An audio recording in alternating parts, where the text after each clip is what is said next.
3 common mistakes with the side kick. The very first mistake is to not chamber your knee. A lot of people kick just like this. They're throwing the side kick. Oh, a side kick. I'm kicking from the side. I'll just go like that. You will not get a very powerful side kick. You need to chamber your knee. You need to bring your knee up and then out as you extend. Note how I have this stack of kicking shields to showcase what I mean. I can't just lift up my leg. I need to chamber and then extend. I'm basically drawing a number 7 in the air with my leg.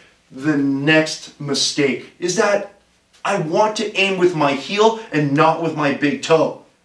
Do you see how a lot of people, when they throw the side kick, they'll throw it like this? Do you see how my big toe is pointed up to the sky? I want my big toe slightly aiming towards the floor and my heel is slightly towards the sky, and I want to execute the side kick using the large muscles that make up the back of my hip.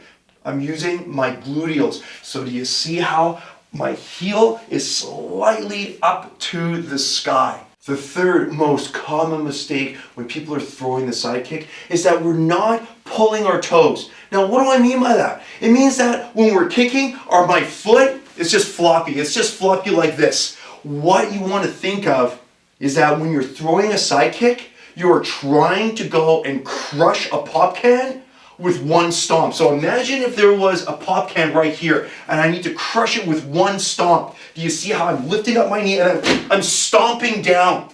In order to do that so that my foot doesn't break, I need to have my toes taut and I'm aiming with my entire foot. So you see I'm pulling my toes and the base of my foot is strong. So do you see how when I'm throwing the side kick, I can throw it down to that imaginary pop can?